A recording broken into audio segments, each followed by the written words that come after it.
Eh bien, scène du matin, nous sommes au camping de Saint-Congar. Il est jeudi matin 16 août. Nous avons passé une bonne nuit. Il est 8h15. Et voilà, on va s'apprêter doucement à tout plier. Chaque matin, évidemment, il fait un temps assez froid. Et puis, surtout, il y a une brume matinale qui fait que la toile de tente est passablement, si ce n'est très mouillée. On va aller faire un petit tour du côté du canal pour voir la vie qu'il y règne le matin. Petite vue générale sur le camping de Saint-Congar. On aperçoit au loin l'accueil et le bloc des sanitaires. Et vous voyez, un camping bien tranquille que nous avons bien apprécié. Juste au bord du canal, ce qui n'est pas le moindre désavantage quand on arrive comme ce mercredi 15 août à près de 21h30 le soir.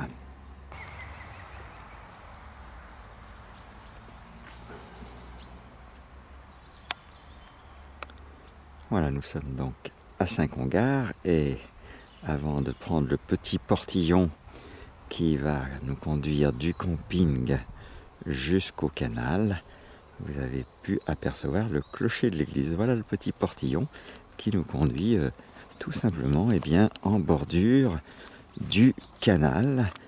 Chose finalement bien appréciable, portillon ouvert. Donc voilà, on va le franchir tranquillement et paisiblement. Et je suppose que la péniche qu'on a aperçue hier, doit être partie maintenant à cette heure-ci. Non, peut-être pas. On va voir. En tout cas, il y a bien 2 péniches au bord de l'eau. Alors, on va essayer de s'en approcher un peu. Et voilà pour une nouvelle journée. Vous voyez, le soleil est plutôt voilé, mais bon, ça augure d'une belle journée. Et nous voici sur le ponton avec l'ambiance du canal en début de journée. Voilà, un temps frais mais agréable, et la péniche d'hier est toujours à quai. Voilà, petit à petit le monde s'éveille à son rythme et on va maintenant entreprendre le rituel du matin de pliage des tentes et de rangement du matériel dans les sacoches. Il s'agit de faire en sorte que tout rentre pour pouvoir poursuivre le voyage. Alors aujourd'hui, on va remonter de 60 km depuis Saint-Congar. Voilà, j'ai plus le point de destination en tête, mais ça devrait s'éclaircir bientôt. Alors grâce à notre super réchaud, nous pouvons nous faire tous les matins au minimum une tisane et parfois un chocolat au lait. Voilà. Et le matériel, vous voyez, il se trouve dans ces sacoches juste en arrière-plan. Alors vous voyez le contenu apporté par Léna de cette boîte, ce sont des feuilles de menthe. C'est bien ça? Oui, c'est pour notre tisane. Voilà, donc chaque matin, Léna est en charge de la tisane à la menthe. Voilà, le chariot est désaccouplé du vélo. Et donc, les sacoches qui transportent le matériel de cuisine sont portées par ce vélo de Léna. Ce chariot portant l'ensemble du matériel de couchage.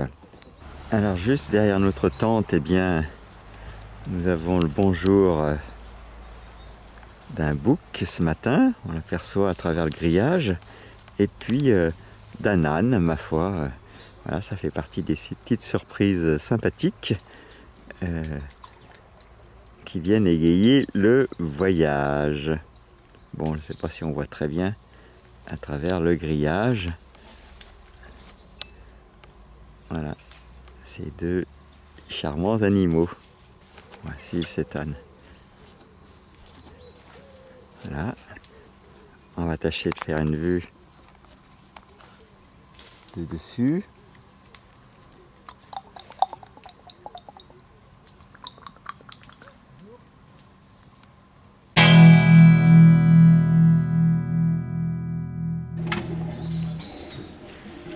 Voilà, nous sommes à 10 km de Saint-Congar, une écluse charmante, mais les vélos ne sont pas très bienvenus tout en bordure de l'écluse, là où c'est très fleuri. Donc c'est visiblement la priorité au bateau. Et bien sûr, comme nous sommes sur des vélos, on regrette un peu ce choix. Voilà. Ceci étant cette... Bonjour. Cette maison éclusière est merveilleusement fleurie et comme vous le voyez, l'année numéro 26.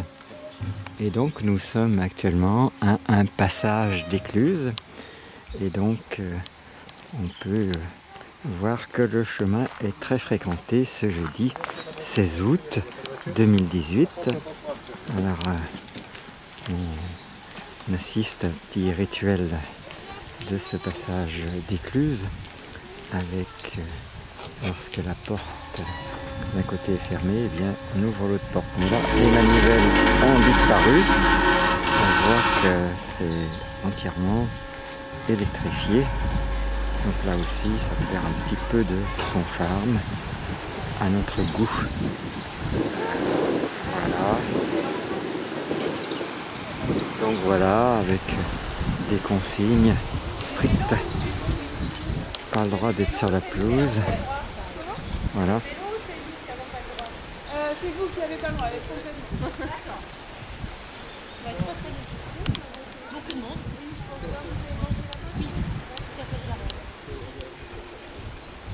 Voilà, Tu veux voir l'écluse, Martin, pas les sur le coup. Voilà, une écluse fort bien fleurie. Visiblement, une écluse faite pour le tourisme. Bien sûr, même aussi bien fleurie soit-elle, ça n'est pas notre préférence. Néanmoins, comme on le dit, il en faut pour tous les goûts. Et voilà, donc on est actuellement en train de visualiser ce passage d'écluse suffisamment rare pour être souligné. Vous voyez, on a une perspective très lointaine sur cette vue actuellement. Et donc voilà ce petit arrêt à cette écluse motorisée pour ce qui est de l'ouverture et de la fermeture des portes.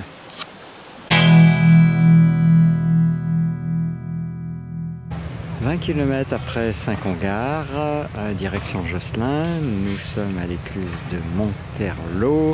Comme le dit le panneau publicitaire, détente au fil de l'eau. Quelques inconvénients avec cette zone très touristique où il y a beaucoup de monde et du coup forcément des règles plus strictes, des grillages qui empêchent l'approche de l'écluse par les vélos et donc voilà des contraintes plus importantes qui font perdre à ce canal dans cette zone morbihanaise son côté sauvage qui à nos yeux fait tout son charme. Voilà, là on est en train de démonter un chapiteau, sans doute monté pour le 15 août. Voilà, donc cette petite pause nous mène à 11 km de Josselin, où nous allons profiter d'une crêperie pour recharger également les vélos. Vous voyez, il y a un panneau un peu plus loin, peut-être qu'on peut arriver à le lire d'ici, qui indique, ma foi, Roque-Saint-André 3 km, Malès 3 11 km dans cette direction. Et voici Léna qui nous arrive tout loin, sachant que notre rythme est d'une pause tous les 10 km.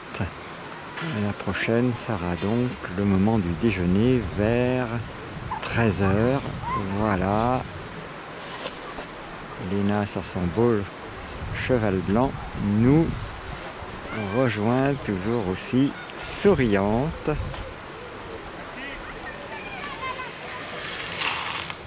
Ça va Léna? Ça roule bien. Ça roule bien. Donc voilà, ça c'est l'avantage de cette zone du canal. La chaussée est agréable pour les vélos et donc les mollets. Et bien voilà, les deux vélos sont toujours opérationnels et on va faire quelques minutes de pause. Voilà, écluse très fleurie dans le Morbihan. Visiblement avec des consignes pour les personnes qui tiennent les maisons éclusières de façon à donner une image touristique intéressante. Et comme on le dit souvent, on ne peut pas tout avoir, donc évidemment au détriment de l'aspect quelque peu sauvage. Donc là on est à l'écluse numéro 29 Monterlot. On va acheter un petit coup d'œil sur les bâtiments à côté, ou l'église plus exactement à côté. Alors écluse également motorisée avec un poste ici où on pilote, j'imagine, autant l'ouverture des portes que la levée ou la fermeture de l'écluse.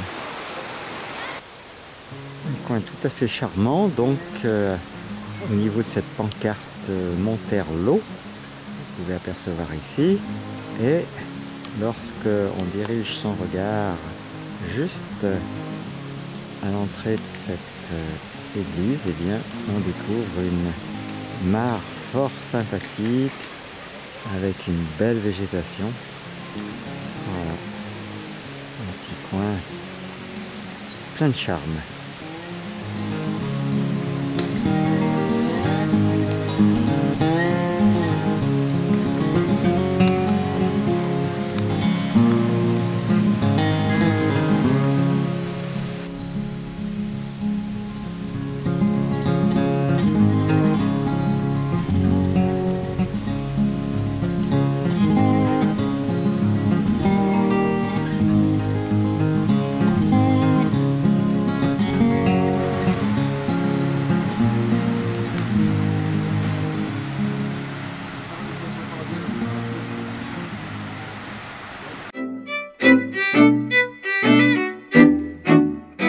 Alors après un repas sympa à la crêperie de la Marine, rue du Canal à Josselin,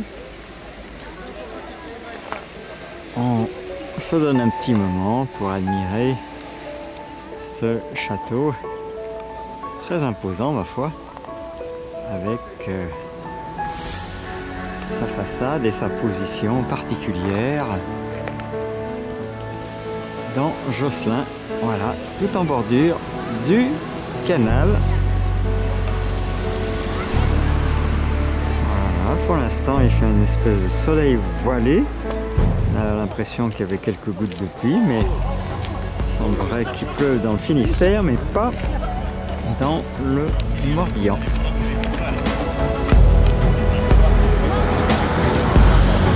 Beaucoup de monde à Josselin, une ville abondamment fleurée. Ça parle dans toutes les langues.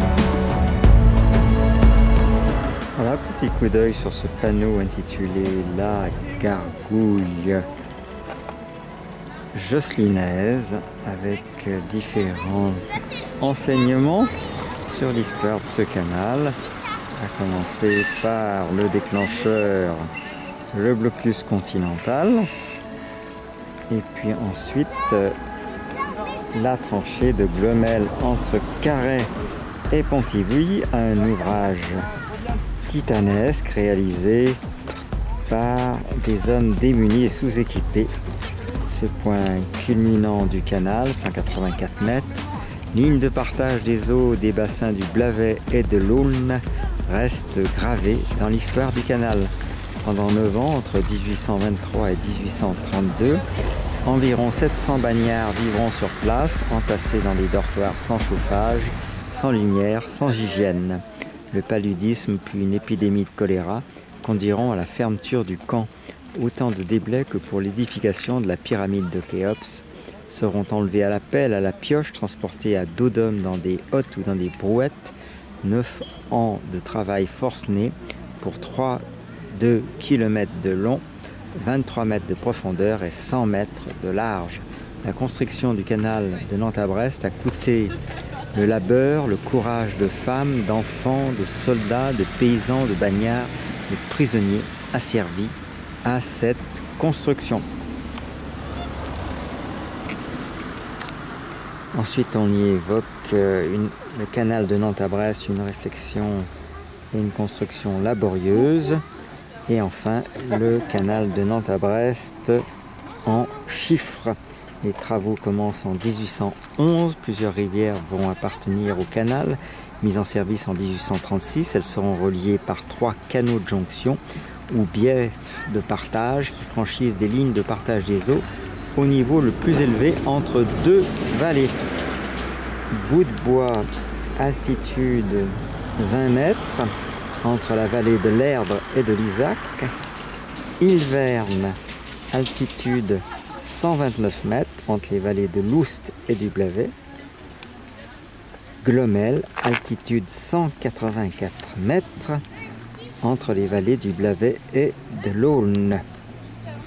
Un deuxième panneau parle des habitués du canal, faune et flore, surtout faune mais aussi flore, le héron, le martin pêcheur, la fougère osmonde royale, le brochet, la couleuvre à collier. Les opportunistes du canal, les espèces invasives, on y trouve la jussie. Le mystère de l'hermine.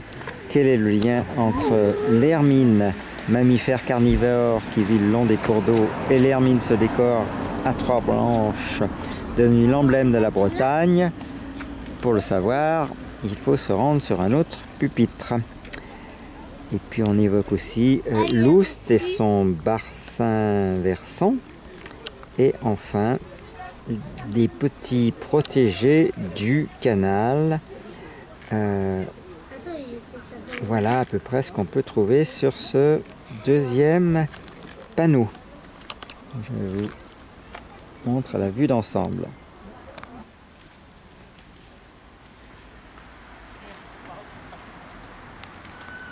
Voilà, la crêperie de la Marine. Nous avons fait une pause à la fois restauration et recharge vélo avant de repartir pour le camping de Rohan.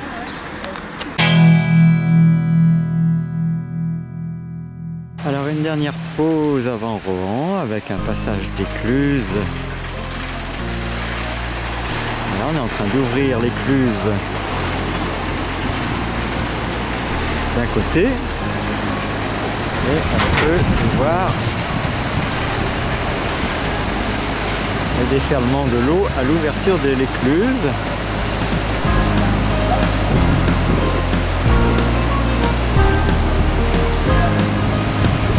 Bon débit.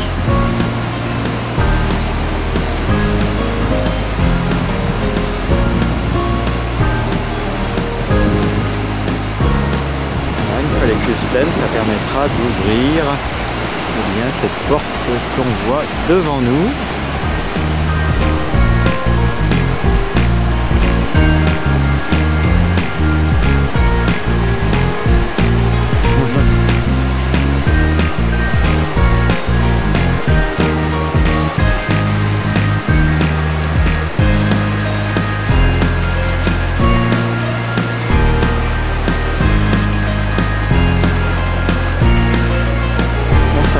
Au bout de façon à maintenir le niveau.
La personne qui ouvre les écluses suit ce petit bateau à moteur en vélo le long du canal. Donc voilà le mode d'usage pour cette écluse là aujourd'hui. La maison éclusière semble fermée.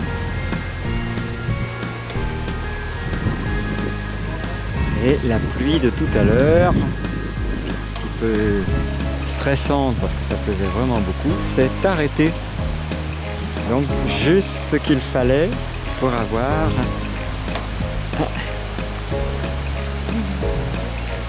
une petite dose d'adrénaline.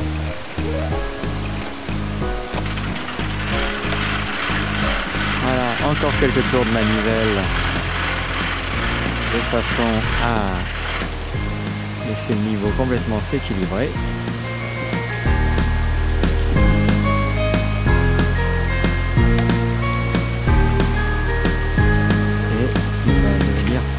D'ouvrir les portes. On va faire encore quelques instants.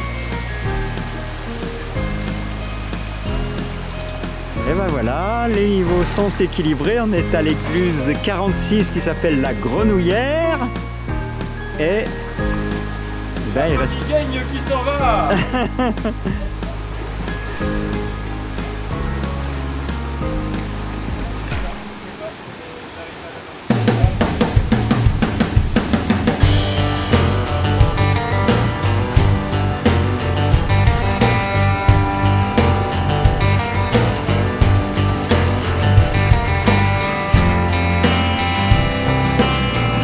Et c'est reparti pour le canot.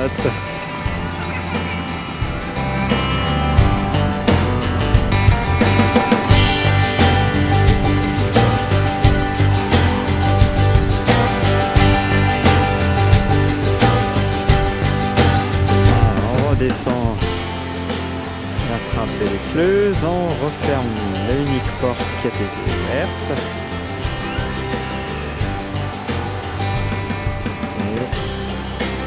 Et éventuellement à la vider, on verra.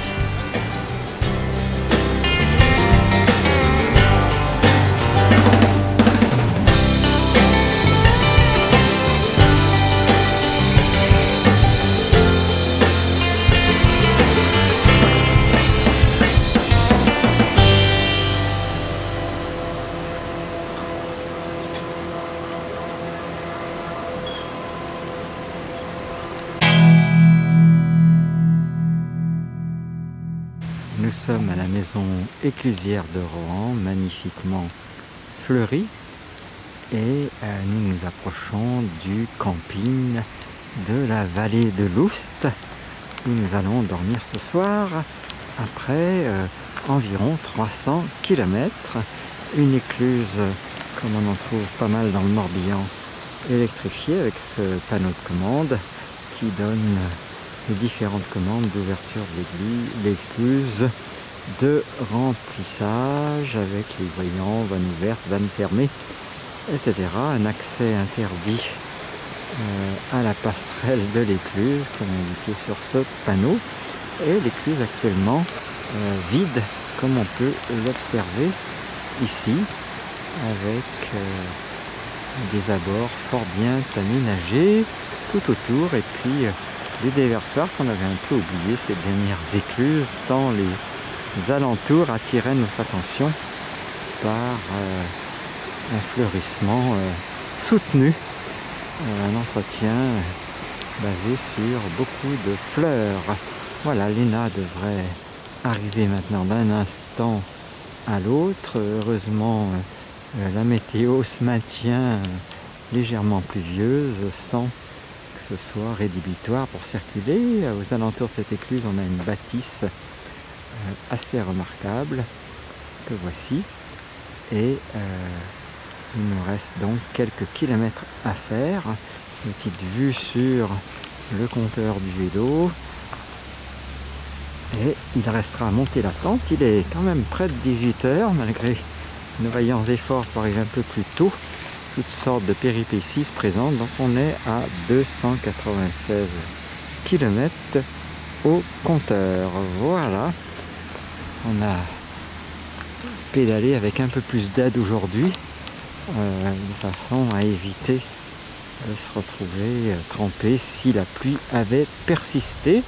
On trouve à proximité de cette écluse eh bien une sorte de bateau péniche qui est à quai, et puis on trouve également un champ avec sans doute une forme d'exposition. On va aller voir quel genre de panneau il peut y avoir dans cette exposition. Un sujet de réflexion à lui seul. On peut être entouré d'une immense beauté. Si l'on n'est pas conscient de tout cela, autant être mort.